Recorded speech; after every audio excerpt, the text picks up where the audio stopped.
Buenos días a todos y todas. Bueno, lo primero es agradecerle su participación en este seminario, en esta jornada que hemos organizado en convenio entre la Universidad del Biobío y el Ministerio de Educación de, de Chile, porque hay personas de España que están sumándose también a esta transmisión. Este convenio está relacionado con la creación de los planes de formación ciudadana que emanan de la ley 20.911 del año 2016 en Chile. Estos planes de formación ciudadana tienen tres grandes aristas o tres grandes áreas que debe abarcar, tanto la participación dentro de la escuela, el área extraescolar y lo que nos convoca esta tarde, el área curricular. Para esta tarde hemos invitado a la profesora de Historia y Geografía, la profesora Isidora Sáez. Ella es oriunda de Concepción, ¿cierto?, de la 8ª región del Biobío. Profesora de Historia, licenciada en Historia de la Universidad de Chile, magíster en estudios latinoamericanos, ¿cierto?, de la Universidad de Chile. Tiene un máster en investigación en didáctica y es doctora en didáctica del patrimonio, de didáctica de las ciencias sociales y del patrimonio. Isidora tiene una vasta experiencia en el mundo escolar en Chile, en la región metropolitana, trabajando en colegios particulares subvencionados de área rural y colegios particulares. Esto le permite abarcar las diversas temáticas que conllevan la formación ciudadana y la didáctica desde una mirada cercana al aula, cosa que muchas veces a los investigadores les cuesta. En este caso, una investigadora muy ligada al trabajo del colegio. A la vez, Isidora es investigadora y académica de la Universidad de Barcelona, específicamente investigadora del grupo de didáctica de la historia y las ciencias sociales, DIGEX, en donde, bueno, nos formamos y tenemos a nuestro gran maestro Joaquín Prat. Isidora nos hará una presentación, entonces, para que nos vaya presentando, le doy la palabra para que la vayan conociendo y vayan conociendo el interesante material que nos ha preparado para esta tarde. Vale. Pues muchas gracias, Rodrigo, por la presentación, y sobre todo quisiera agradecer a la Universidad del Biobío y ahora también al Ministerio de Educación por esta oportunidad que sin duda viene a un poco a abrir, creo, canales de diálogo que tenemos pendientes todavía por consolidar, ¿no?, que tiene que ver con el mundo universitario, el mundo de la investigación, el mundo de la política educativa y también, por sobre todas las cosas, la relación con el mundo del terreno, de la escuela, de lo que pasa en el aula, ¿no? Entonces, por eso, cuando Rodrigo me propuso esta participación, encantada le dije que sí, obviamente, porque creo que es una oportunidad importantísima para poder generar estos puentes que son tan necesarios, ¿no? Por lo tanto, muchas gracias, Rodrigo, por este espacio. Y voy a compartir una presentación que os he preparado. Tendré que hacer algunos recortes a la versión original, que cuando la practicaba me quedó un poco extensa, ¿no? Una presentación que lo que busca principalmente es aportar algunos elementos para la reflexión sobre por qué o qué pasa con el tema de los conflictos candentes, ¿no?, en el aula, y ofrecer una posibilidad didáctica, ¿no?, intentando articular de alguna manera las características de la realidad chilena con los resultados de las investigaciones que se han realizado en Iberoamérica, en España en particular, y también las investigaciones que se han realizado en Chile, que para este trabajo pues revisamos bastantes cositas. ¿Vale? Lo primero que tengo que comentarles es que esta presentación y el proyecto que vengo un poco a presentar se enmarca en una línea del trabajo que venimos desarrollando con el grupo DIGEX de la Universidad de Barcelona, cuyo investigador principal es el doctor Joaquín Prats Cuevas, ¿no? El catedrático en didáctica de las ciencias sociales y también doctor en historia, y en un proyecto que se llama EduMemorias y que hemos intentado verificar de qué manera, ¿no?, se trabaja la memoria y los conflictos en los textos escolares catalanes, ¿no? En Cataluña y en España tenemos una problemática importante respecto a la memoria, mucho menos trabajada de lo que está en el caso chileno o argentino, y a partir de esto, pues vimos la necesidad también de indagar en aquellos procesos sociales que construyen procesos de memoria posteriores, como lo que nos está pasando hoy en Chile, ¿vale? Por lo tanto, esta presentación recoge algunas líneas teóricas de lo que proponemos o hemos detectado en esta investigación, junto con la trayectoria que ya viene desarrollando el grupo sobre formación ciudadana a través de la enseñanza de la historia, ¿vale? Nosotros, la perspectiva desde la cual trabajamos es la historia para la ciudadanía, si tuviésemos que ponerlo en algunos términos, y por lo tanto proponemos una enseñanza de la historia que incluya de una manera integrada, de una manera natural, el tema de la ciudadanía y no de la manera habitual que suele suceder y que por fortuna en Chile esto se ha visto muy modificado a raíz del cambio legislativo que se produjo con la Revolución Pingüina, ¿no? Y entonces ahora tenemos unos materiales, un currículum que está bastante más avanzado y de muchísimo mejor calidad de muchas otras regiones latinoamericanas e incluso de otros países de Europa, ¿no? Entonces, en este sentido, la presentación tiene como dos partes muy estructuradas. La primera, lamentablemente, la tendré que saltar un poco más porque creo que la segunda es más interesante. La primera son algunas reflexiones de carácter más teórico que sustentan la propuesta y luego ya la segunda sí que os presento una propuesta concreta de cómo consideramos que esto se debería trabajar a la luz de los propios resultados de las investigaciones, ¿vale? Esto no nace de simplemente algo que se nos ocurrió, sino que hemos detectado una necesidad y a partir de esta necesidad, pues visto que se plantea desde la investigación. Pero también tiene que ver con un proyecto y una cuestión personal, ¿no? O sea, evidentemente está la propuesta concreta que os presentaré para el caso de Chile, que se llama Chile Despertónos, una secuencia de 4 propuestas muy concretas, nació de una inquietud personal y de cómo me enfrenté yo al aula cuando me tocó trabajar en aquel momento denominado, ¿no?, pronunciamiento militar y gobierno militar. En ese tiempo todavía no estaba aceptado el concepto de dictadura ni de golpe de Estado abiertamente, y a mí me puso en una tesitura de que no sabía cómo abordarlo, ¿no? ¿Qué posición docente tenía que escoger? Y entonces a raíz de esto yo me preguntaba si el profesorado en Chile pues tiene herramientas, como me pasó a mí, ¿no?, de poder abordar estas temáticas en aula. ¿Qué perspectivas tiene el profesorado para abordarlo? Y entonces aquí, bueno, pues ya veremos en unos momentos más, ¿no?, que hay varias posturas, pero esta fue la motivación inicial un poco de crear estos materiales que fueron creados de alguna manera con bastante premura, ¿no?, porque era una necesidad real. Se presentaba en marzo, esto lo sacamos a la luz en febrero, se presentaba en marzo y yo me imagino que la mayoría de las aulas pues preguntaron los estudiantes. Entonces, era un poco ese el sentido. ¿Y por qué? ¿De dónde viene todo esto, no? Yo me informo mucho de lo que pasa en Chile a través de redes sociales, además del contacto con, por supuesto, con mi familia y con profesorado que está ejerciendo, ¿no?, allí, que se ha enfrentado a la pandemia y todas estas cosas. Pero sobre todo me ha llamado la atención en redes sociales que tengo gente que comulga con distintas posiciones políticas, ¿no?, un debate que se generaba sobre si trabajar el estallido social en el aula era manipulación o era una cuestión necesaria, ¿no? Entonces, un poco esa es la pregunta que yo voy a intentar responder a partir de una primera reflexión teórica y luego con la propia propuesta didáctica, ¿vale?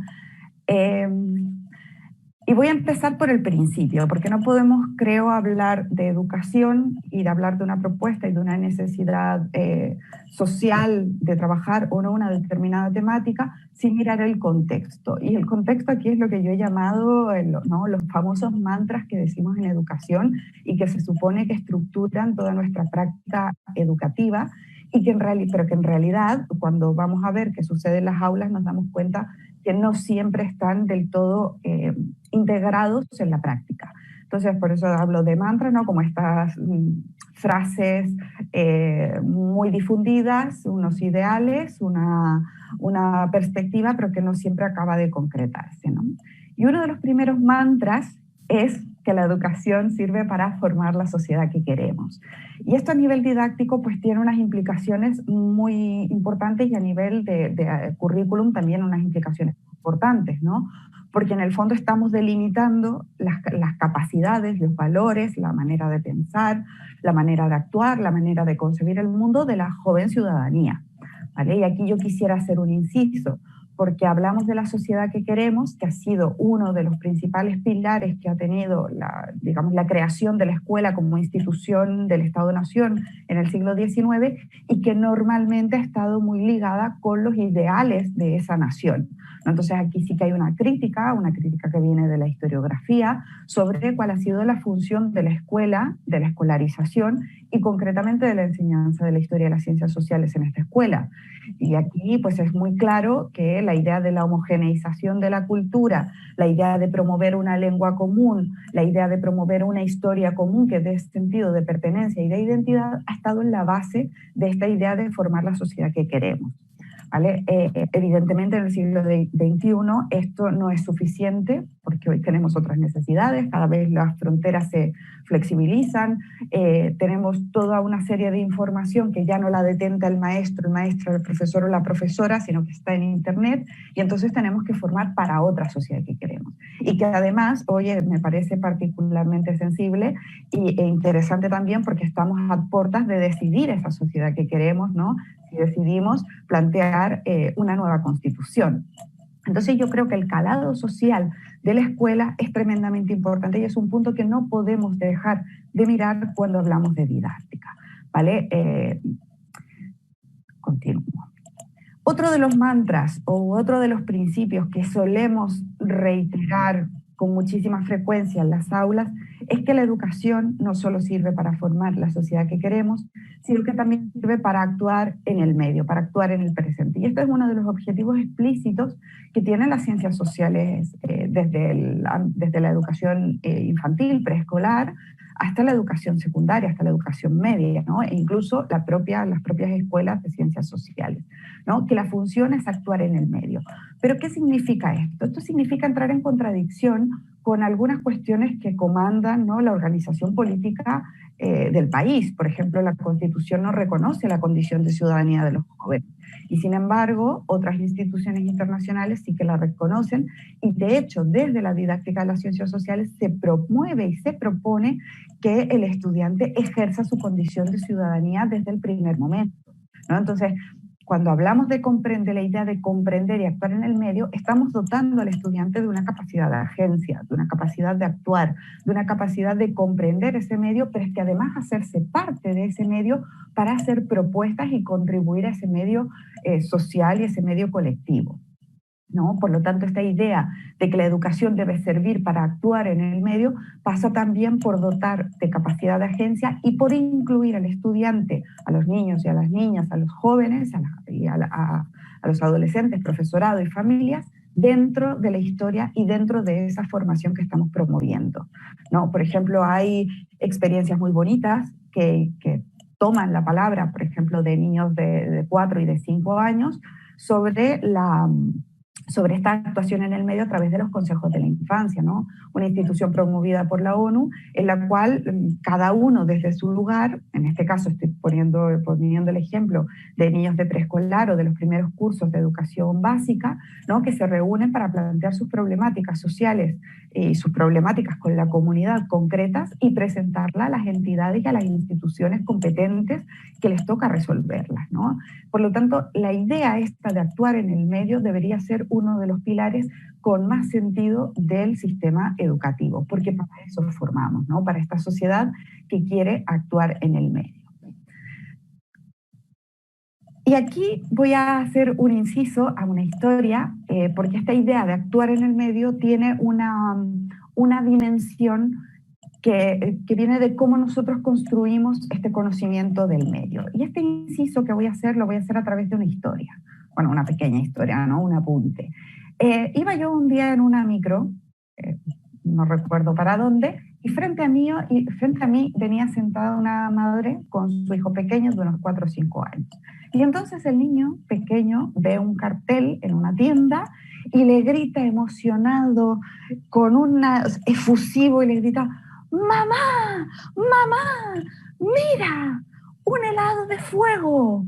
Con una emoción de ver este objeto tan extraño que era un helado de fuego. Lo que quería era dibujar. Entonces lo que vio este niño, os lo voy a dibujar, fue algo más o menos así.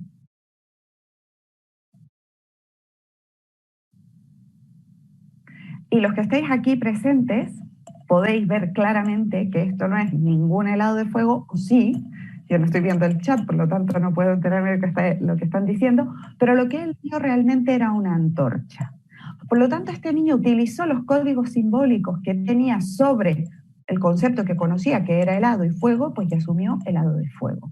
¿Qué quiero decir con esto? Quiero decir que esa capacidad de comprender el medio que nosotros estamos promoviendo deriva de nuestra experiencia individual, y de la experiencia familiar. Esto también lo recogeremos en un momento más para el tema de los conflictos.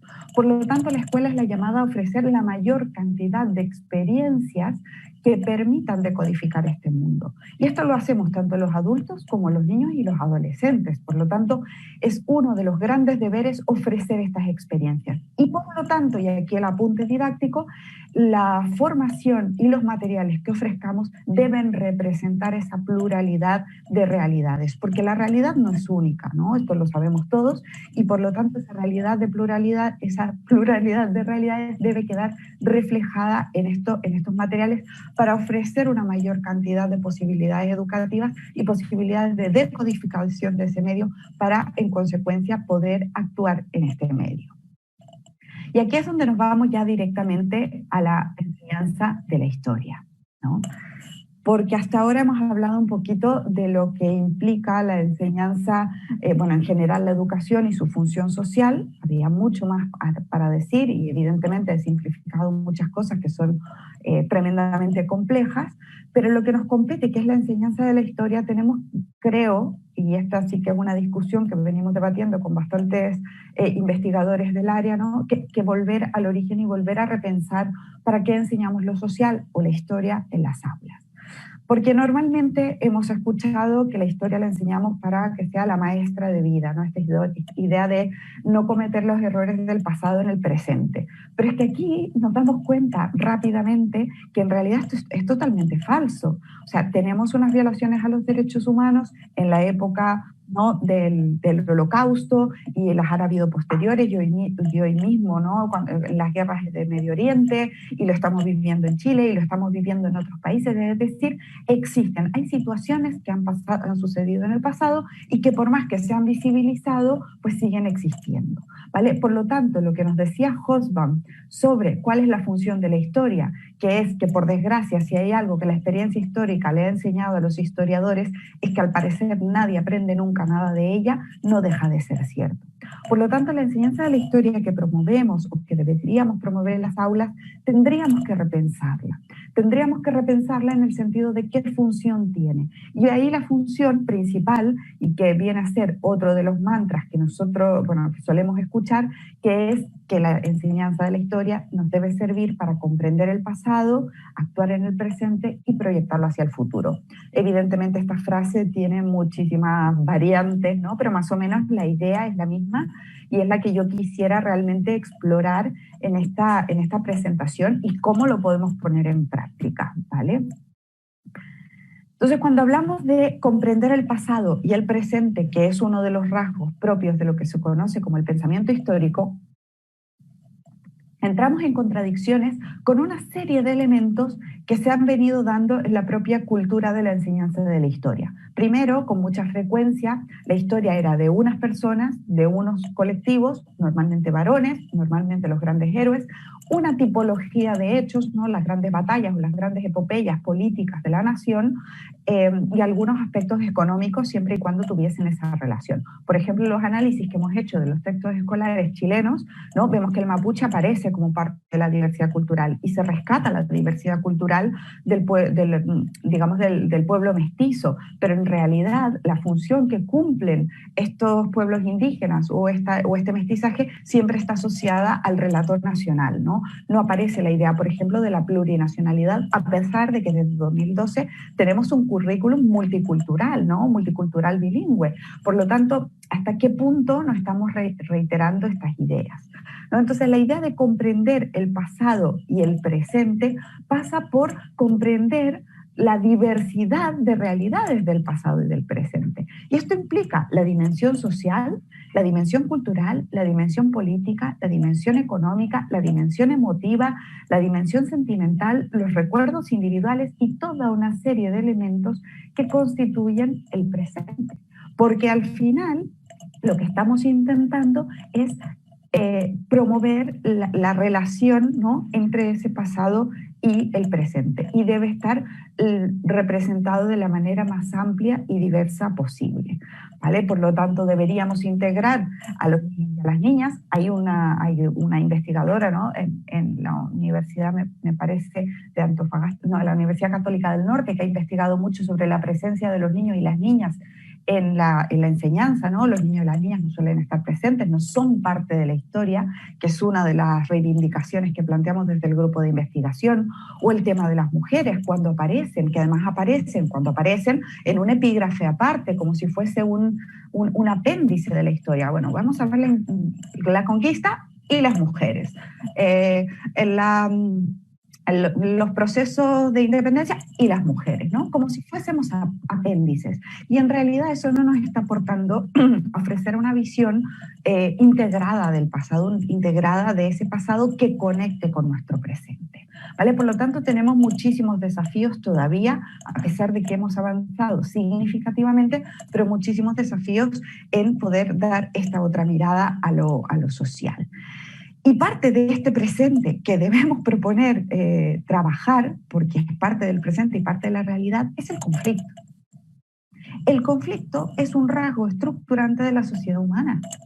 Es decir, la sociedad, el ser humano, desde el primer momento entra en conflicto con otro. Ya luego, a nivel de sociedades más complejas, a nivel de organización política, de gobierno, pues ha entrado en otros conflictos de un calado mucho mayor. Pero el conflicto ha sido parte del desarrollo humano en tanto existencia humana y en tanto existencia social. Por lo tanto, el conflicto también debería tener un papel presente en los currículums, que está presente en los textos escolares, para poder trabajar, digamos, habilidades que son de carácter social. Por lo tanto, el conflicto, al ser una dimensión más del desarrollo humano, pues también debería estar incluido dentro de lo que es la enseñanza de la historia. Y ahora vamos a la siguiente parte del mantra, ¿no? Para actuar en el presente. Entonces ya hemos hablado un poco de la parte de los contenidos, de lo que significa esta visión de la historia y la función de la historia, y ahora vemos la dimensión ciudadana. Y esto vuelvo al inicio, vuelvo a la idea previa, ¿no? Cuando nosotros queremos promover una historia que actúe, en la cual el estudiante que se forme en esa instancia actúe en el presente, implica necesariamente que debemos dotarle de capacidad de agencia, de capacidad de acción, de dotarle de historicidad, de capacidad de actuar en la historia, ¿vale? Tenemos que ofrecer desde el punto de vista didáctico experiencias, recursos, sujetos que conecten con esa realidad que él vive para que se sienta un agente de la historia. Por lo tanto, actuar en el presente pasa no simplemente por asumir que la condición de ciudadanía es la condición de derecho a voto pleno, ¿no?, cuando se cumplen los 18 años, sino que es una condición que tiene todo ser humano desde el momento que nace. Y cada uno en su contexto tiene la posibilidad de actuar, sea desde el lugar que sea desde el aula, sea desde la organización de aula, los centros de estudiantes, que por fortuna en Chile son muy potentes y son muy activos, y entonces ahí la participación dentro del medio escolar está bastante desarrollada, mucho más, por ejemplo, que aquí en el caso de España. O sea, en su propia comunidad, desde tener una actitud ciudadana como no tirar basura y cuidar el propio espacio común, hasta cuestiones más complejas tal vez, como defender una opinión ante un colectivo, ¿no? Por lo tanto, la idea de la formación a través de la ciudadanía, que es lo que propone Kerr, ¿no? David Kerr, que él dice que existen 3 tipos de formación ciudadana: sobre la ciudadanía, para la ciudadanía y a través de la ciudadanía, es la clave. Y esto implica superar la formación de ciudadanía relegada puramente a lo cívico e institucional, que es la concepción que existe sobre la formación ciudadana.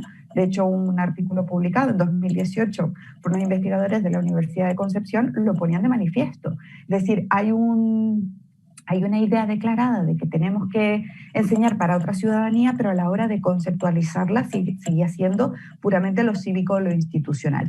Y esto tiene que ver, bueno, pues con que una de las asignaturas estructurantes de los currículum históricos en Chile y en América Latina también ha sido la formación ciudadana asociada a lo cívico. ¿Por qué? Porque era lo que dotaba al ciudadano de ejercer su derecho político, digamos. Por supuesto que ahí también estaban los temas de género, bueno, hay una serie de elementos históricos que no viene al caso profundizar ahora, pero sí que tiene una raíz mucho más profunda que también enlaza con este origen de los sistemas educativos, ¿vale? Entonces, la propuesta actual, la propuesta en la cual se fundamenta, pues que propone Eurydice, que propone la UNESCO, que se está proponiendo y que incluso también propone la Ley de Formación Ciudadana, ¿no? Es ir más allá para trabajar lo colectivo y lo social. Pero esto, insisto, implica no solo, y es arriesgado también, lo reconozco, implica no solo enseñar contenido, sino también dar espacios para esa participación, dar espacios para ese ejercicio ciudadano. Y por eso yo creo que en cierta medida el estallido social y todas las movilizaciones ciudadanas que han habido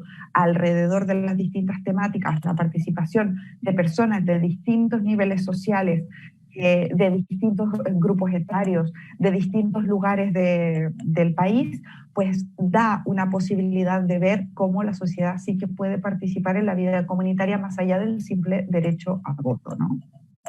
Por lo tanto, esta idea de actuar en el presente pues debería tener un poco más de giro. De hecho, a mí me llamaba muchísimo la atención cuando leía el otro día, miraba en los textos de formación ciudadana de este año, y cuando había un apartado, una lección, un tema, ¿no? Donde ponía que todos somos ciudadanos. Y no había una sola actividad, porque sabemos que la actividad es donde se ponen en juego los aprendizajes, no había una sola que interpelase al estudiante como ciudadano. Por lo tanto, esta visión es la que necesitamos mejorar. Entonces, con todo este contexto, y cuando había un apartado, una lección, un tema, ¿no? Donde ponía la que todos somos ciudadanos, y no había una sola actividad, pues nosotros nos enfrentamos a la actividad donde se ponen en juego los aprendizajes, no había una sola que interpela qué es lo que sabemos ciudadanos. Por lo tanto, sabemos de lo que saben los adolescentes sobre el conflicto, ¿no? Sobre los conflictos presentes y pasados. Bueno, lo que saben los adolescentes y también lo que sucede en las aulas. Y una de las primeras cosas que resaltan, ¿no? y esto pasa en la mayoría de los currículum, es que a nivel de aula hay una dificultad para abordarlo, que tiene dos razones fundamentales. Por una parte, que normalmente los conflictos están muy ligados a procesos históricos recientes, y en el caso de la historia, pues estos tienden a trabajarse al final del curso escolar por la cercanía, por la propia cronología de los procesos. Por lo tanto, al final del curso escolar, como los temarios tienden a ser bastante abusados, pues no se alcanzan a trabajar, ¿no? Entonces es una de las dificultades. Y por otra, es lo que me pasó a mí cuando tuve que hablar de la dictadura, ¿no? Que os comentaba al principio, es decir, ¿cómo lo abordo? ¿No? ¿Qué perspectiva pongo? ¿Digo mi opinión? ¿Me quedo callada? ¿Lo omito? ¿Lo explico simplemente como una sucesión de hechos? Y aquí hay un investigador de la Universidad de Santiago de Compostela, el doctor Ramón López Facal, que sintetiza muy bien 4 tipos de profesorado frente a los conflictos, ¿no? Un tipo de profesorado que es el que se conoce como el profesorado que aplica la neutralidad excluyente, que es el profesor de no sabe, no contesta. Muchas gracias por este dibujo.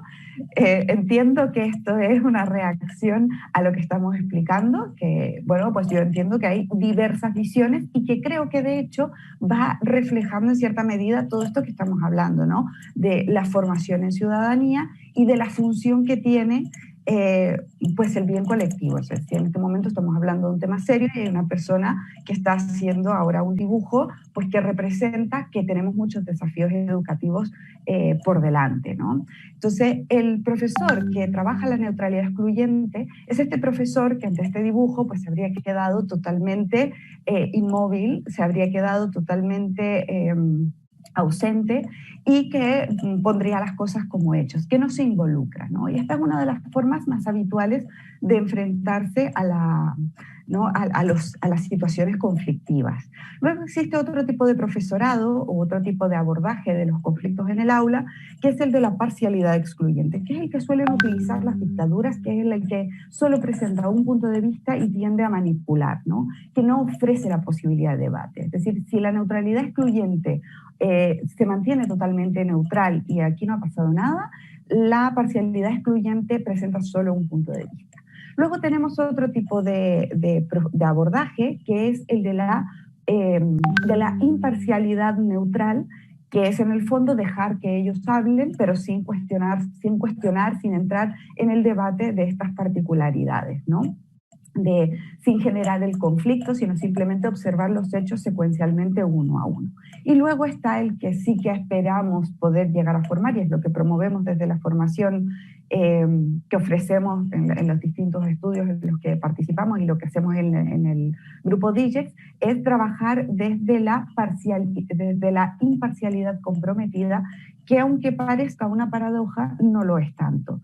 ¿Por qué? Porque en el fondo implica que el profesor también es un agente con capacidad de opinión, puede manifestarla a sus estudiantes, pero les ofrece la posibilidad de debatir de fuentes, de recursos para poder cambiar, matizar, o incluso el mismo profesorado también matizar sus opiniones. Por lo tanto, la propuesta didáctica que os presentaré de aquí a unos momentos más, pues se intenta enfocar en esta visión, pero no fuerza en ningún caso ninguna postura, ¿vale?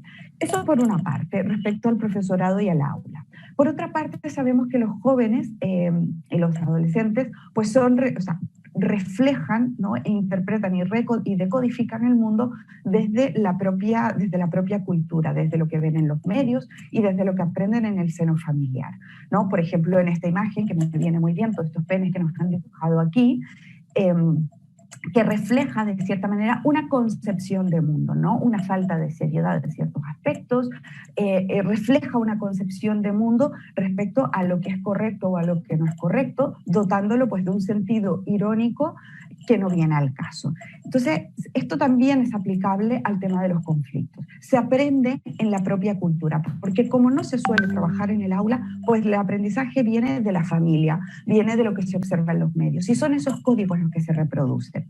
Si seguimos a Hannah Arendt, ¿no? Que ella dice que la escuela es un punto de tránsito entre el mundo público y el mundo privado, entonces también son todas estas visiones las que nos llegan al aula.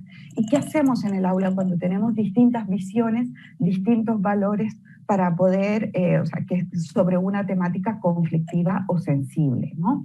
Entonces, justamente la propuesta que hemos articulado a raíz de todo el marco teórico y todo el estado de la cuestión, digamos, de lo que pasa con la formación en ciudadanía, pues viene un poco a aportar en cierta medida para subsanar, dar ideas o simplemente dar una alternativa de resolución a esto. ¿Vale? Entonces, ¿qué es lo que proponemos? He dejado de compartir. ¿Se ha cortado? Hay alguien que se está intrometiendo creo que en el Zoom. Vale, pues ¿qué es lo que proponemos?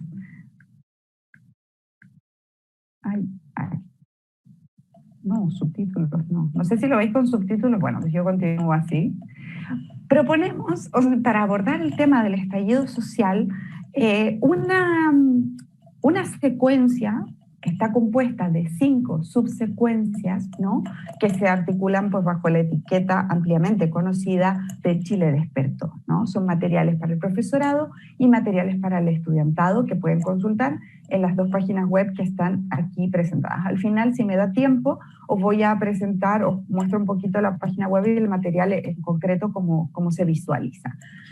Y Esta secuencia, primero, no es una secuencia que está diseñada para que sea totalmente cerrada, sino que es una propuesta abierta, flexible, que simplemente es una oferta para que el profesorado pueda escoger lo que realmente le interesa y aplicarlo, sean las fuentes, sean algunas actividades, sea simplemente un ítem, o sea completa, y sea toda la secuencia, ¿vale? Por lo tanto, de entrada son propuestas flexibles que están pensadas para que cada uno adapte y trabaje desde su punto de vista. Y esto deriva de mi experiencia personal, de cuando me decían que tenía que trabajar con el texto escolar y a mí no me gustaba porque en aquel momento era solo texto, ¿no? No habían fuentes, documentos, materiales, y había que trabajar con ellos porque llegaban o porque los padres, las familias los compraban, ¿no?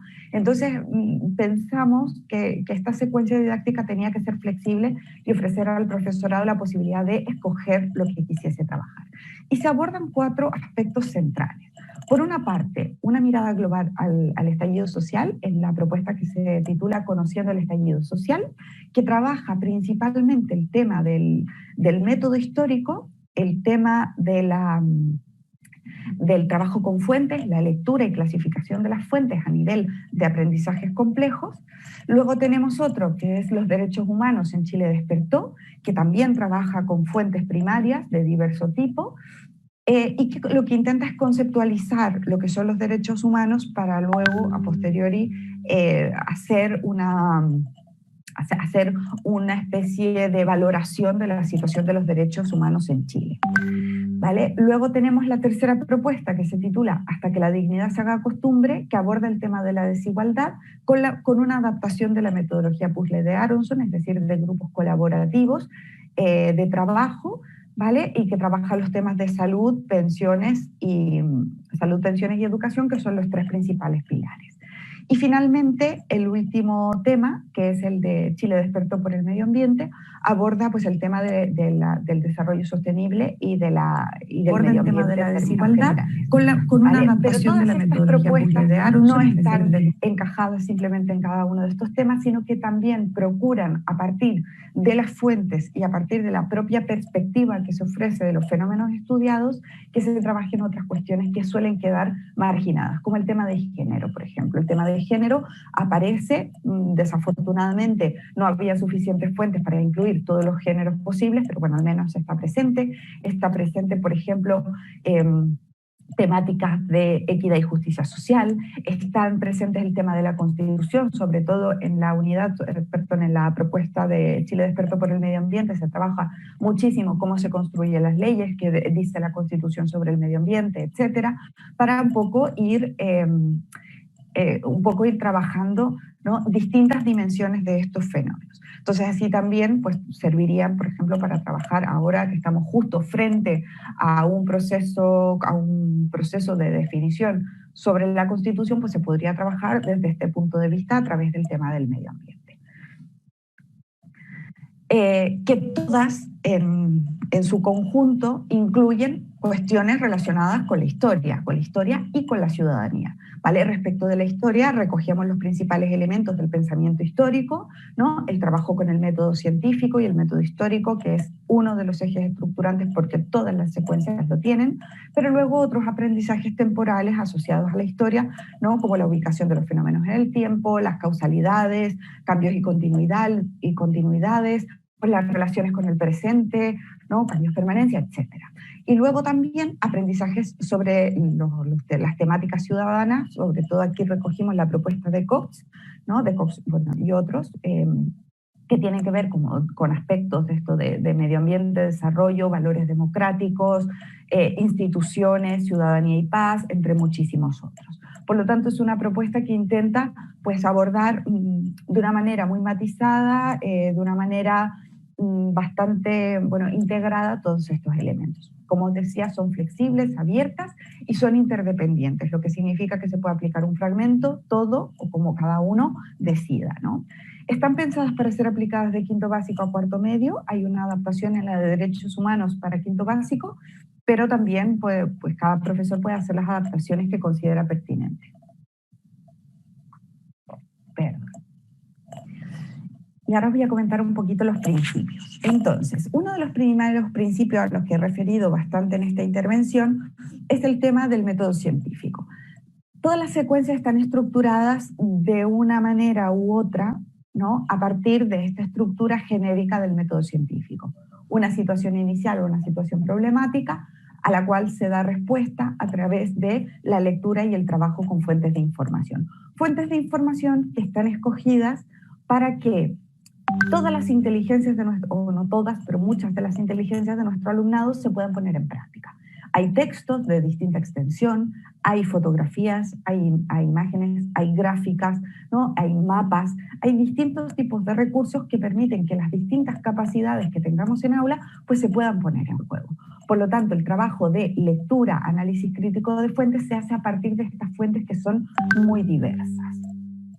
Aquí, por ejemplo, os muestro un apéndice de la primera propuesta, ¿no?, que es la de Conociendo el estallido social, en la cual se explica un poco qué es la historia, que puede servir como una unidad introductoria a los contenidos de historia, de cómo trabaja la historia con los propios contenidos del estallido social, ¿no? Y aquí se hace muchísimo énfasis en que la historia pues no es algo que se inventan los historiadores, sino que es una lectura y es una interpretación a partir de evidencias, y evidencias que dan respuesta a la pregunta que se plantean los historiadores. Entonces, la pregunta que se le propone al estudiante es si la historia tiene algo que decir sobre el estallido social y por qué. Y es a la pregunta que finalmente se da respuesta una vez hecha todas las actividades. Entonces, se va guiando en el camino, ¿no?, la promoción del método histórico, primero por la selección de las fuentes y la crítica de las fuentes. Entonces se ofrece una serie de fuentes, todas relacionadas y producto del estallido social, que ellos tienen que verificar si sirven para hablar del estallido social. Una vez que esto lo han hecho y que han identificado las fuentes que representan algo del estallido social, para ello se ofrece una tabla, ¿no? Entonces la siguiente fase es pues ver cuáles son las que nos sirven para saber las razones. Y entonces tienen que seleccionar las que sí y las que no son apropiadas, y poco a poco comenzar a partir de una serie de preguntas poder analizar estas razones, ¿no? Y poder decantar las razones principales del estallido social, que luego se acaban comparando con los baremos de opinión pública sobre el estallido social y viendo si las imágenes que ellos han seleccionado pues tienen relación con la opinión pública, ¿no?, para acabar diciendo si la historia realmente tiene algo que decir. Luego, otro de los principios que articulan, y como pueden ver aquí ya hay una selección un poco más amplia de las fuentes que se ofrecen, estas son de cada una corresponde a una secuencia, están representados distintos sectores de la sociedad. Están representados los niños y las niñas y la discapacidad, ¿no? Aquí se presenta la fuente primaria 3 del Conociendo el estallido social. Es un cartel en el cual se pide que los niños con autismo también tienen derechos, ¿no? Entonces está representado este sector de la sociedad. Luego la salud, fuente 1, ¿no?, esta pertenece a Hasta que la dignidad se haga costumbre, y nos habla de una cosa cotidiana, ¿no?, una cosa que tiene que ver con nuestro día a día, que es el precio pues, de los medicamentos en perspectiva comparada. Luego tenemos la fuente 5, que es de los derechos humanos, que es el relato de un testimonio recogido por la ONU, de su informe que emitió sobre los derechos humanos, ¿no?, que es de una mujer. Entonces también está la perspectiva un poco de género. Y también nos hemos preocupado de integrar la visión de las distintas regiones. Una de las críticas que existen hacia la enseñanza hacia la educación, la enseñanza de la historia, la cultura, la política y todo, es la centralidad que hay en Chile, ¿no? Entonces aquí lo que hemos querido ofrecer son también evidencias pues, que pongan sobre el tapete la realidad de las distintas regiones, ¿no?, para poder debatir y calibrar un poco esta mirada que no es solo de un lugar, sino que es bastante plural y extendido en el país. De hecho, recuerdo un meme que un poco viene de ahí, este principio, cuando fue el estallido social, que ponía, ¿no?, Piñera, conseguiste lo imposible, hasta las regiones apoyamos a Santiago, ¿no? Y entonces esta idea de que, claro, la diferencia región-Santiago, pues siempre ha estado ahí como pendiente. Entonces aquí esta propuesta lo que intenta es subsanar en cierta medida o aportar una visión más integrada del proceso.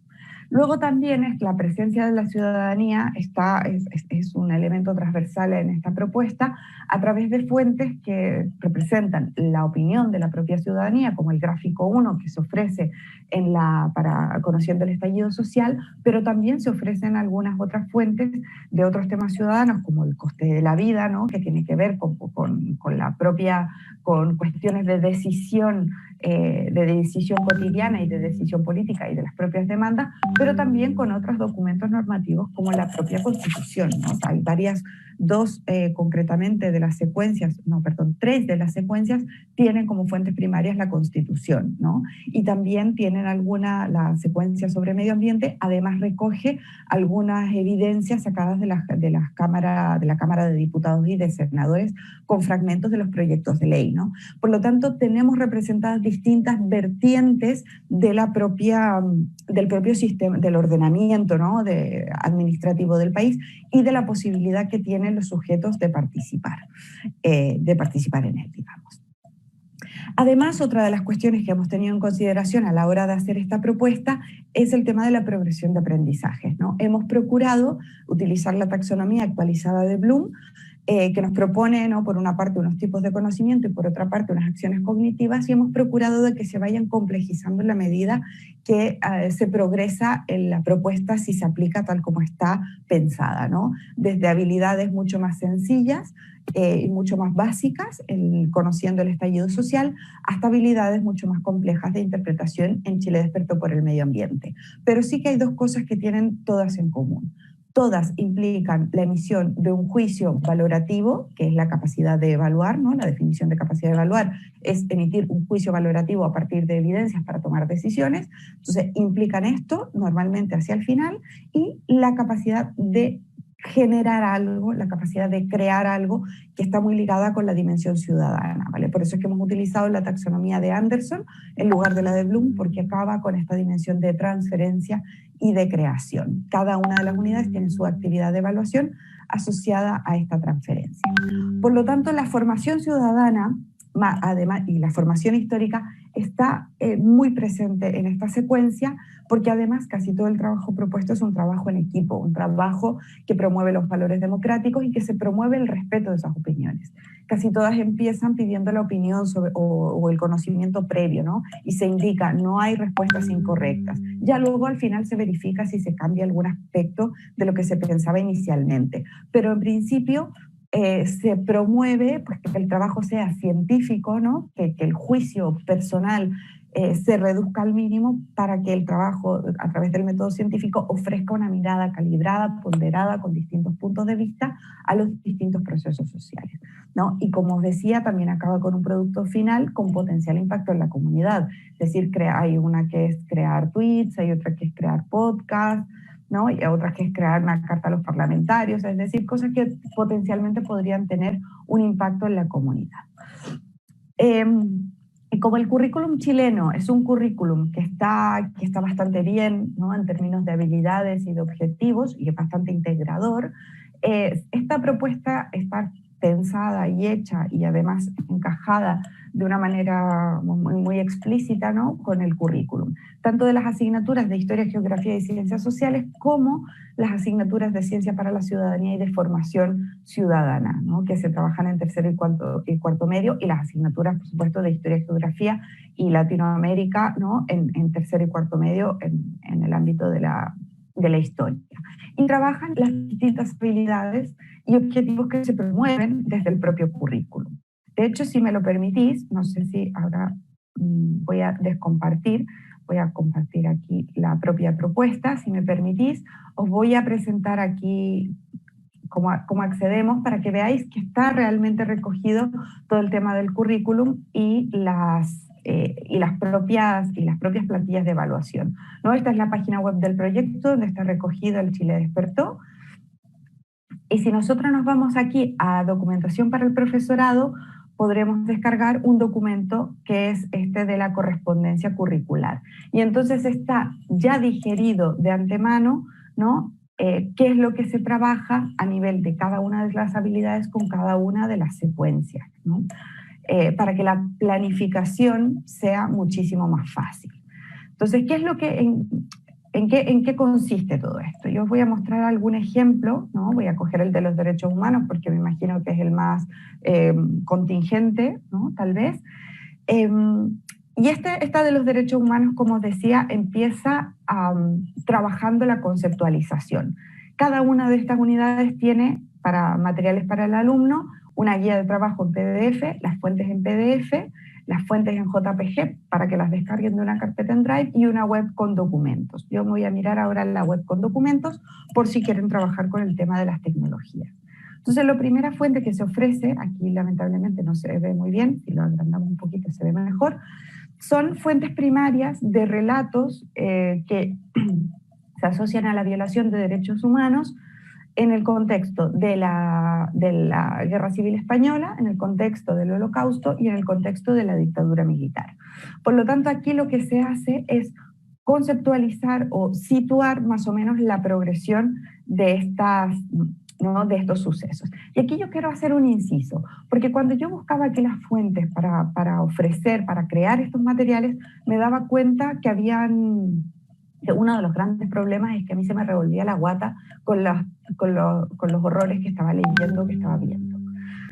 Entonces busqué unas fuentes que tuviesen algún tipo de grado de cercanía con el estudiante y escogí fuentes concretas que trabajan el tema del hambre, por ejemplo, y el frío, como elementos del bienestar de las personas, para que no fuesen tan violentas, pero que tampoco quedasen indiferentes, ¿no? Entonces yo creo que una característica de trabajar estas temáticas en el aula es que tenemos que seleccionar muy bien qué tipo de recursos utilizamos. Pero no solo proponemos estos recursos, sino que también, ofrecemos una primera actividad, la voy a abrir, una primera actividad que comienza con el preámbulo de los derechos humanos. Es decir, lo primero que tienen que hacer los niños y las niñas es leer el preámbulo de la Declaración de los Derechos Humanos. No tanto los derechos, que luego sí que están listados y se trabaja con ellas, pero entender la conceptualización y por qué surgen, que es un aspecto que se trabaja en el preámbulo, el cual se recupera hacia el final una vez realizado el trabajo con fuentes para entender por qué hablamos de derechos humanos cuando es el Estado el que vulnera los derechos de las personas y no, por ejemplo, cuando una persona vulnera el derecho de otra persona, ¿no? Porque es el Estado el que está llamado a preservarlos y es el Estado el que el que los viola, ¿no? Entonces, este tipo de cuestiones al menos se trabajan conceptualmente y sobre todo su origen histórico, ¿no? La función social que tienen. Luego también tenemos otros ejemplos como por ejemplo esta del medio ambiente, ¿no? Donde trabajamos justamente con aspectos de la formulación de una ley y también trabajamos con líneas del tiempo, ¿no? Se ofrecen aquí, este es el de desarrollo sustentable. En una de las secuencias ofrecemos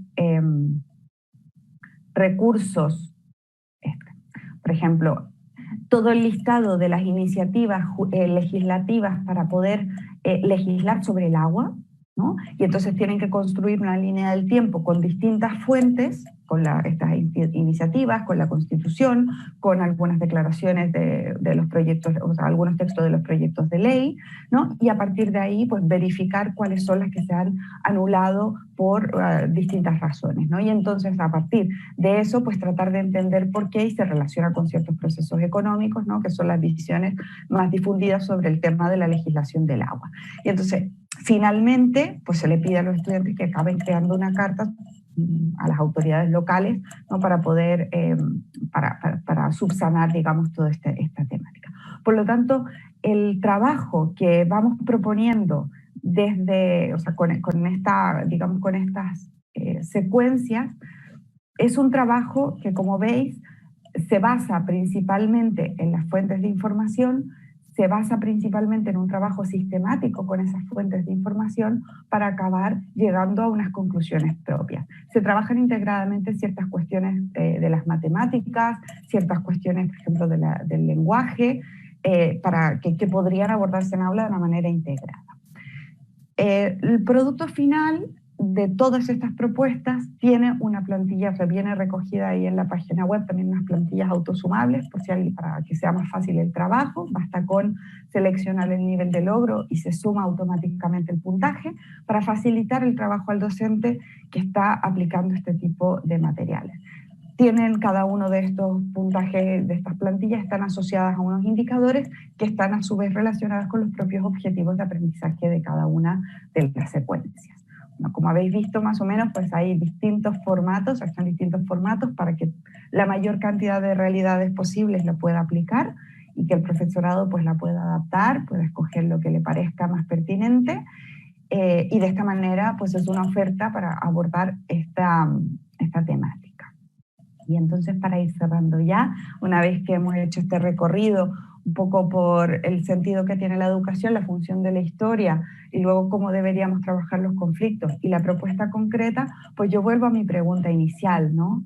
¿Trabajar el estallido social del 18 de octubre en el aula es necesario o es manipulación?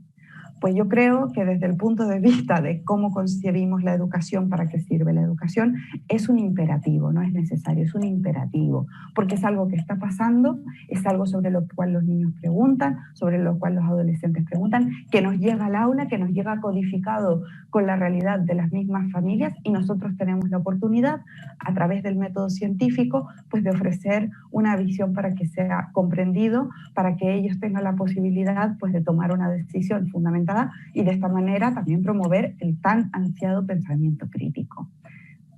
Muchas gracias. Ahora yo dejo de compartir.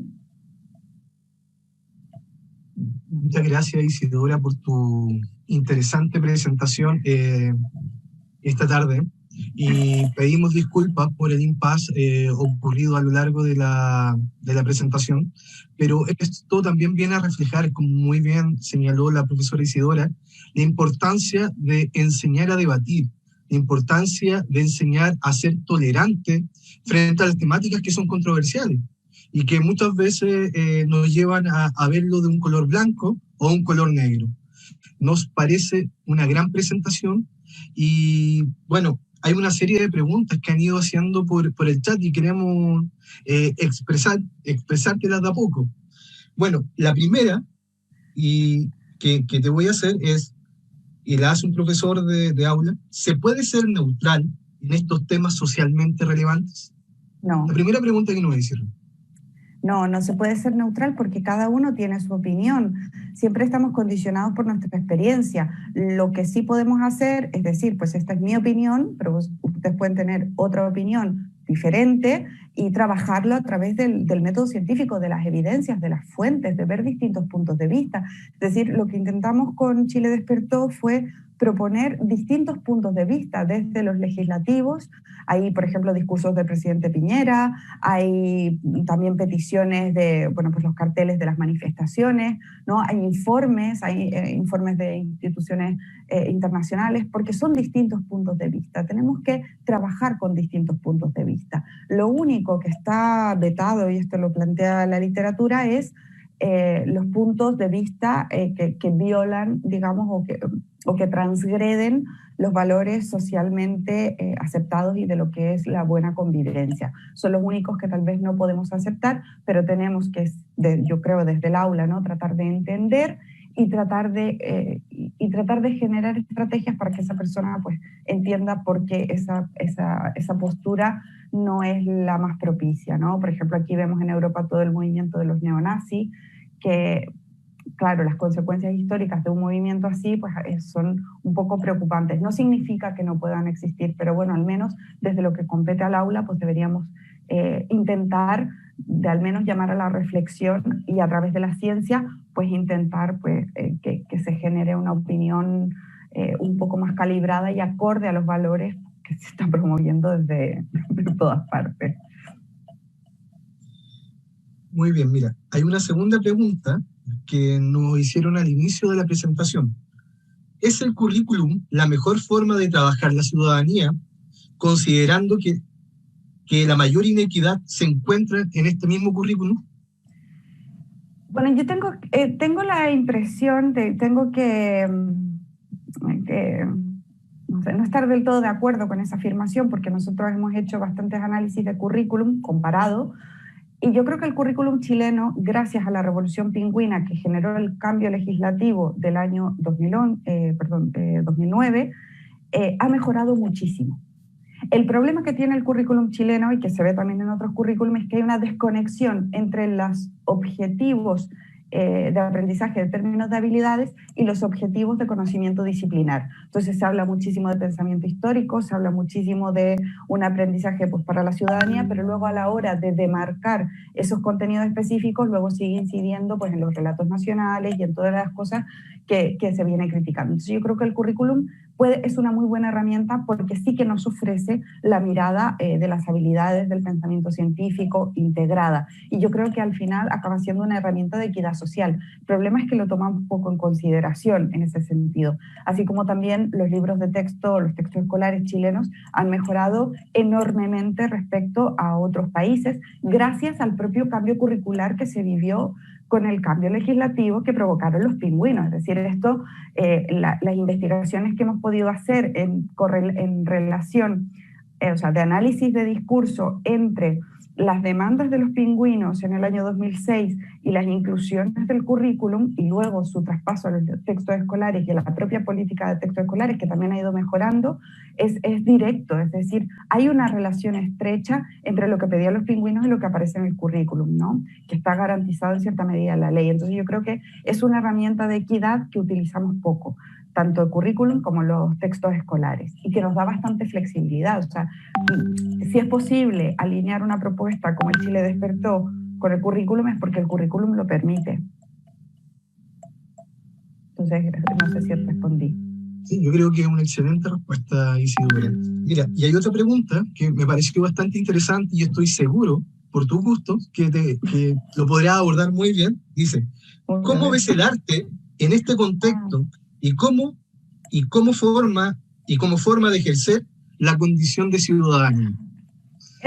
Es la cosa que quedó pendiente. Me quedó muy pendiente incluir el tema del arte. Y ahí, de hecho, lo tenía apuntado para hablarlo hoy como una de las críticas al Chile Despertó. Creo que es fundamental. O sea, intervenciones como las que se están haciendo, por ejemplo, en la Torre Tajamar, o las intervenciones como las que hace Delight Lab, o como las tesis, ¿no? Que han sido como una de las mujeres, colectivo de mujeres más influyentes del 2020, porque El violador eres tú, pues se ha cantado en todos los idiomas.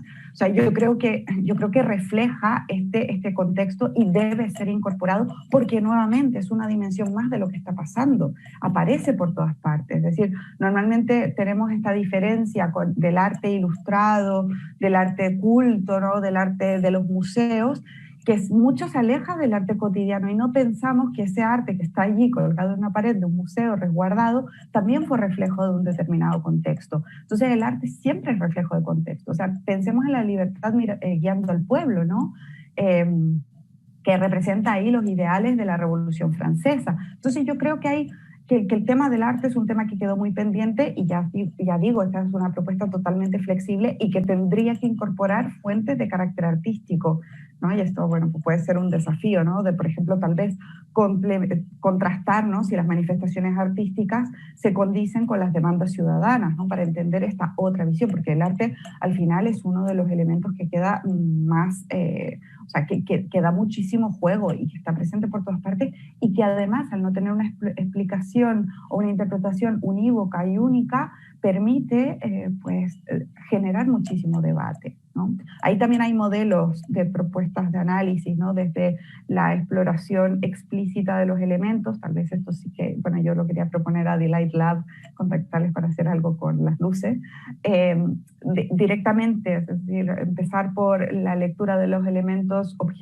de los objetos literales que aparecen, hasta acabar entendiendo la relación con el contexto, ¿no? El análisis iconológico, que de hecho los textos escolares chilenos, y yo aquí vuelvo a reiterar, yo creo que están muy bien, trabajan estas cosas al menos en la educación básica. Hemos hecho estudios comparados con las mismas editoriales y los textos escolares chilenos sí que trabajan estas cuestiones.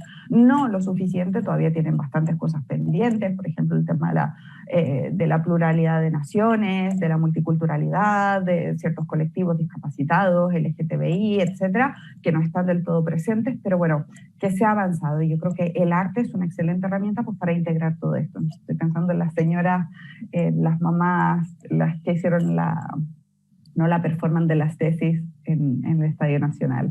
Entonces yo creo, bueno, un poco creo que esa sería la respuesta, un poco inconexa, lo siento, pero... Yo creo que fue bastante redondita, como dicen, la respuesta muy bien abordada. Mira, hay otro profesor que nos pregunta, ¿de qué forma se filtran los aspectos buenos y malos presentes en el estallido social? Y pone abajo, movimiento social versus gobierno. Es que yo creo que que la postura del profesor, si bien puede tener un profesor su opinión personal, evidentemente, que la tiene por las distintas fuentes de la experiencia, pero creo que en el aula, si bien podemos manifestarla, tenemos que promover una mirada más rigurosa a cómo construimos esas percepciones. Entonces, no sé si es correcto hablar de buenos y malos, no sé si es lo más adecuado hablar en términos binarios, porque en realidad las cosas tampoco son tan así, ¿no? Al final es este gobierno que se ha enfrentado a una situación que es la del estallido social y que ha obrado pues violando derechos humanos, que son hechos, que esto ha sucedido, lo han dicho distintas instancias, pero las problemáticas que están detrás del estallido social no vienen del gobierno actual, ¿no? Son de larga data, son de una discusión que se produjo en el mundo latinoamericano en los años 70, ¿no? Si entrábamos en el neoliberalismo o no. Hay países que optaron por otro modelo económico y Chile pues, optaron por el estado por el neoliberalismo, digamos, de manual. Entonces yo creo que simplificar en lo bueno o lo malo es perder el potencial didáctico y de aprendizaje que tienen estas temáticas. Porque luego ya cada uno puede tener su opinión y si no, eso va a generar un conflicto con el que nunca vamos a llegar a diálogo. Muchas gracias, profesora Isidora. Mira, hay una serie de preguntas que obviamente falta profundizar por honor a la hora, pero también hay una serie de felicitaciones de parte de los y las asistentes a la jornada, en donde te felicitan por tu aplomo, por la forma en que abordaste la presentación y para que cierres, porque después le daremos la palabra al Ceremi de Educación de Bío Bío, ya, don Fernando Peña, y a la encargada de Formación Ciudadana del Ministerio de Educación, la señora Rebeca Portal. Pero para que puedas cerrar, y yo creo que es súper importante que nos puedas dar tu opinión sobre la exclusión de la asignatura de Historia y Geografía de tercero y cuarto medio, porque es una pregunta que nos están haciendo desde el... Mira, yo creo que es un desastre, ¿vale? Porque la historia, porque si asumimos que la historia tiene que servir como un ámbito integrador, creo que debería ser un ámbito justamente estructural en el currículum. Yo creo que la supresión de la asignatura de Historia y Geografía, Formación Ciudadana o de Ciencias Sociales, tal vez, pues eso es un error muy grande porque obliga a optar por una cosa o por la otra, ¿no? Entonces, básicamente eso. Escuchaba justamente esta mañana una entrevista al doctor, a Joaquín Prats, ¿no? Que decía que en los economistas de la Universidad de Barcelona, pues en primer año de carrera no tienen historia de la economía, ¿no? Entonces, esta idea de que la historia nos entrega unas bases importantísimas es algo que debemos cuidar. Y sobre todo, y en esto quiero ser muy enfática, se ha hecho un avance muy grande en el campo de la enseñanza de la historia en Chile. La educación básica ha mejorado muchísimo. La educación, de séptimo a segundo medio también ha mejorado muchísimo. Cortar eso en tercero y cuarto medio es un error, porque se viene haciendo una dinámica de trabajo y dinámica de pensamiento que se pierde con esta decisión. Entonces, por una parte, nos limita en el contenido, en lo que saben los adolescentes, y por otra parte, corta un proceso formativo. Por último, ¿se puede incentivar el pensamiento? ¿Cómo podemos incentivar este pensamiento crítico en nuestros estudiantes? Fue una pregunta que nos hicieron desde Facebook y la habíamos dejado fuera. Pues el pensamiento crítico es muy complejo, pero pasa mucho por el trabajo con la alfabetización mediática, con la capacidad de discernir, de leer críticamente. Entonces tenemos que, por una parte, trabajar habilidades básicas, ¿no? De lectura, de imagen, de texto, de la capacidad de escucha, para poder hacer los procesos de análisis, crítica, y esa capacidad de crítica y de ver las manipulaciones, por ejemplo, de una publicidad que nos está vendiendo una cosa respecto ¿no? de otra que puede ser más sana, pero que no está teniendo tanta publicidad, nuestra capacidad de actuar críticamente, pues aplicarlo al resto de los rasgos de la vida, ¿no? Entonces es algo que requiere unas habilidades básicas, pero también requiere unas rutinas de pensamiento, unas capacidades adquiridas. Entonces no es algo que se consigue de un día para otro, no es algo que vamos a conseguir ni con una unidad didáctica, sino que pasa por un esfuerzo conjunto de políticas educativas, de formación docente, de mejor calidad del ejercicio docente, ¿no? De preparación de la docencia, de estudio, de formación, y también de generar un cambio cultural en el estudiantado y en las familias, porque las familias también exigen. Entonces hay como muchas cosas, es un problema muy complejo. Pero eso, habilidades básicas para el pensamiento crítico, habilidades básicas y relación con lo cotidiano. Sí. Profesora, mire, hay una serie de otras preguntas. Quizás podríamos invitarle en otra oportunidad. Siempre estamos organizando, y don Juan Mancilla, a través de la Seremi, está organizando diferentes actividades. A continuación, le daremos la palabra a don Fernando Peña, que es el Seremi de Educación de la región del Biobío. A ver si le pueden habilitar, por favor, la cámara y el micrófono. Muchas gracias, Rodrigo. Hola, muy buenas tardes. Bueno, agradecerle también a Isidora la presentación. La escuché toda con bastante atención, incluido el impasse, por el cual también me acoplo a las disculpas respectivas. Bueno, yo creo que además de todo lo que ella menciona, es importante ir entendiendo y asumiendo algunos procesos de este desafío, que yo creo que por la misma contingencia vamos a caer en la tentación muchas veces de efectivamente traspasar algunos límites de la labor pedagógica, que yo creo que es importante respetar. Alguien ahí preguntaba, bueno, ¿cómo se asume este concepto de neutralidad? La profesora muy bien decía, es difícil ser neutrales, pero sí donde yo creo se puede ser respetuoso con el trabajo y el rol finalmente del educador, es justamente en contrastar primero la bibliografía, la evidencia y sobre todo el abanico de posiciones que existen respecto a fenómenos de los cuales hay bastante estudios y sobre los cuales hay bastante tinta. Y creo yo ahí es importante en ese sentido asumir no solamente una posición oficial, respecto a materias que sin duda tienen más de una sola mirada.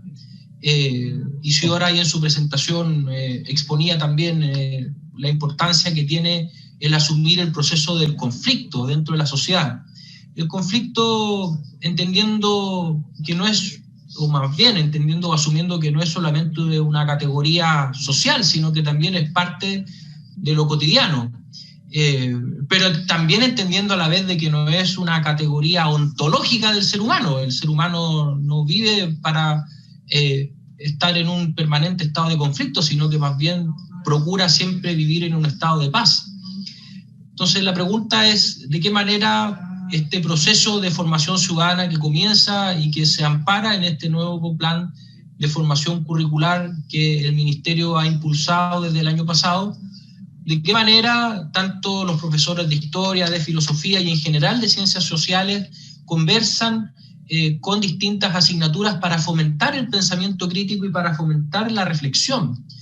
Y en ese sentido, yo creo que todo el trabajo que nosotros hagamos va a ser muy útil para ensanchar y expandir los horizontes de relacionamiento del alumno con su entorno, y en eso sí yo coincido con Isidora, de que hay que entender de que el fenómeno de conocer la realidad, que es un fenómeno epistemológico, requiere de los estímulos y sobre todo del estar estimulando esas nociones intelectuales y principalmente vivenciales, que son las que finalmente le permiten al alumno apropiarse de categorías sociales de su entorno. Y yo en ese sentido creo que desde la escuela hay mucho que aportar, y hay que aportar principalmente con eso, con el contrastar categorías bibliográficas y sobre todo relacionadas al pensamiento crítico, para así estimular que los alumnos piensen por sí mismos, para que se hagan una idea lo más completa posible de lo que les sucede a ellos como sujetos y lo que sucede también en su entorno, y desde ahí obviamente hacernos cargo, creo yo, de las principales dudas y de los principales desafíos que tenemos hoy día como sociedad. Yo creo que en ese sentido el más importante es el cómo se entiende hoy día no solamente la democracia como sistema de gobierno, sino que también cómo entendemos la democracia como sistema de valores. Porque creo que justamente en ese universo o en los contornos de esa discusión en donde están no solamente las expectativas del proceso futuro que va a vivir el país en el corto plazo, sino que también están las coordenadas de lo que va a ocurrir con las nuevas generaciones y la relación que ellos tienen con la vida pública y específicamente con la acción política. Y por lo mismo creo que la escuela no puede estar ajena. La escuela tiene que participar, pero creo que el rol de los educadores en ese sentido es entregar la mayor cantidad de información y de elementos de juicio para que los alumnos con mucha propiedad y autonomía puedan, insisto, ensanchar y con propiedad asumir ese proceso con la mayor autonomía posible. Esto es una discusión, insisto, que podemos estar toda la tarde hablando de esto. Yo no soy necesariamente el experto, pero sí agradezco de que esté el interés y de que se abran espacios de conversación y sobre todo de discusión para que este proceso, que coincide con un momento también particularmente especial para nuestro país, se pueda asumir con mucha seriedad, con mucho profesionalismo y con mucha altura de miras también desde el sistema escolar. Eso, muchas gracias. Muchas gracias, señor Seremi, por su intervención y por acompañarnos. Invitamos ahora a la profesora Rebeca Portales, encargada del área de formación ciudadana del Ministerio de Educación, para que nos pueda dar unas palabras. Hola, buenas tardes a todas y todos. Bueno, yo pertenezco al equipo, no soy la encargada, pero al equipo de formación ciudadana del nivel central, y para nosotros poder observar y participar en estos procesos que se están viviendo a través de estos convenios de colaboración es una tremenda oportunidad. Yo creo que este trabajo que se está dando y que se ha dado entre la universidad, la Secretaría Ministerial y el nivel central, queremos que sea un aporte, y sin duda que al asistir hoy día en esta conferencia, Isidora, la felicito por lo excelente, por lo rigurosa y por lo profunda en sus planteamientos, que no solo apelan al profesor de historia, yo soy profesora de historia también, sino que yo creo que apela a un trabajo también mancomunado dentro del establecimiento educacional entre distintas asignaturas, como tenemos estructurado el currículum. Yo creo que coincido con Isidora en que el currículum chileno, si bien es muy extenso y tiene algunas dificultades, pero también presenta grandes oportunidades. Y yo creo que desde esa perspectiva es importante que los profesores y las profesoras chilenas puedan empezar a descubrir las oportunidades que tiene el currículum nacional, y que de hecho hay muchas experiencias innovadoras de trabajo de articulación, de fortalecer todo lo que son los objetivos de aprendizaje transversales en las distintas asignaturas del curso escolar. Por lo tanto, yo creo que el planteamiento de Isidora para nosotros los profesores de historia, bueno, es una excelente propuesta que se puede aplicar a esta temática como a otras temáticas también, y en ese sentido hay una propuesta metodológica como súper potente. La felicito a Isidora y su equipo por la presentación y felicito también a la Universidad del Biobío por darnos esta oportunidad para la región, para los profesores de distintas partes, a lo mejor no solamente hay de la región del Biobío, y a la Secretaría Ministerial por todo el apoyo que ha brindado al desarrollo de estos eventos y de este convenio de colaboración entre el Ministerio de Educación y la universidad, que yo creo que es un elemento muy importante para ir construyendo también la política pública y asesorar a los establecimientos en sus planes de formación ciudadana. Gracias a todos entonces y que tengan buena tarde. Muchas gracias, profesora Rebeca. Y por último, si pueden habilitar a don Juan Mancilla, por favor, para que dé las últimas palabras. Bueno, el profesor Juan Mancilla es el encargado del área de formación ciudadana, ¿sí? Pero de la Seremi de Educación. Con él hemos trabajado directamente todo este tiempo buscando alternativas para poder trabajar con diversos establecimientos educacionales de la región del Biobío. Pero no solamente trabajamos con la región del Biobío, sino que también con la región de Ñuble y en un inicio desde la región de Maule. Como experiencia para nosotros como universidad ha sido realmente enriquecedor. Y la idea principal de invitar a Isidora hoy es para que conozcan una experiencia didáctica y para que vean que desde la universidad tampoco nos alejamos intentamos alejar del aula. Y el trabajo que se está haciendo incluso desde Barcelona, promoviendo el método científico para tener una mirada sobre los conflictos, es bastante enriquecedor y nos puede servir mucho en el aula si adaptamos el material. Don Juan, ¿está habilitado? Al parecer no. Sí, Rodrigo, ¿sí? Ahora sí, sí. Rodrigo. Sí, ahora sí. ¿Me escuchan? Sí. Sí, excelente. Muy bien. Bueno, miren, antes que nada quiero saludar de manera muy especial a Isidora Sáez por su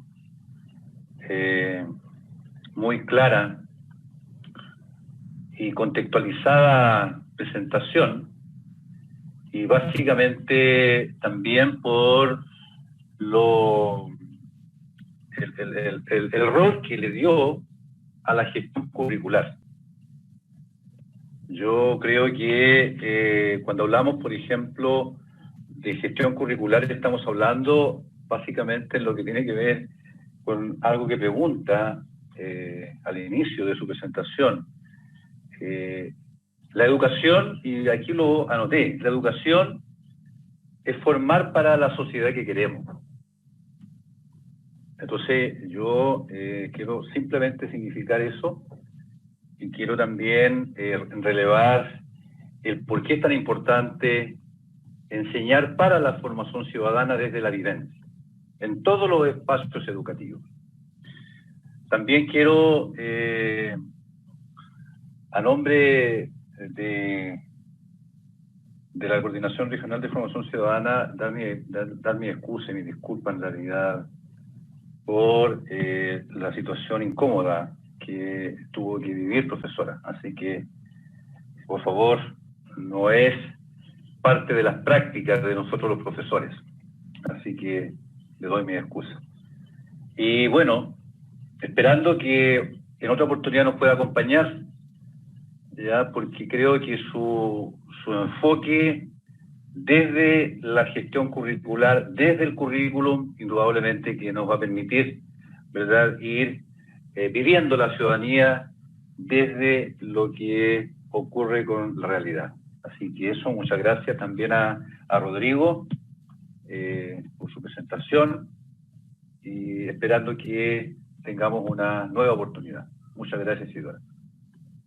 Muchas gracias, don Juan. Isidora, te concedo la palabra. Sí, yo quería decir dos cosas. Primero, agradecer los comentarios.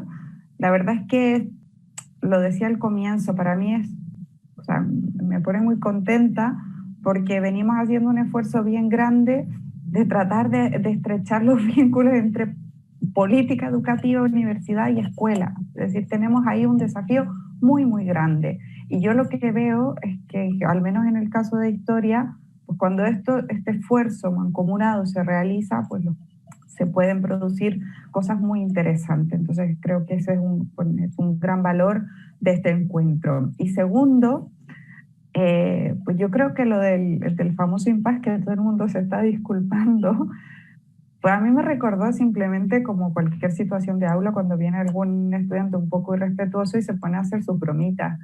Yo creo que más que un impasse incómodo nos debería servir para la reflexión y creo que es parte de lo que se ha proyectado aquí, ¿no? Entonces, simplemente lo tomo por ahí. Creo que es un muy buen ejemplo de todo lo que hablábamos y mejor lo tomamos de esta manera. Y por último, Rodrigo, agradecerte especialmente todo este encuentro, todas las pruebas, porque mi primera conferencia así virtual en vivo y bueno, pues me pone muy, muy contenta y un poquito nerviosa también al principio. Así que gracias. Excelente. Ha salido todo muy bien. Bueno, y es cosa de ver todas las felicitaciones que han llegado por el chat. Agradecemos la presencia de cada uno y una de ustedes, a las personas que nos apoyaron en la proyección de esta videoconferencia, Luis Marcelo Navarrete y Álvaro Arias, que antes de iniciar transpiraron mucho. Así que muchas gracias a ellos y a todo el equipo. Y especialmente a ti, Isidora, que de verdad ha sido muy provechosa esta exposición. Me alegro. Yo muy contenta de poder compartir. Sí. Muchas gracias. Nos despedimos de cada uno de ustedes. Que tengan una excelente tarde para el caso chileno y para el caso de los colegas que nos acompañan desde Barcelona, España, y desde España en general, unas muy buenas noches, ¿cierto? Un saludo especial a Hilaria.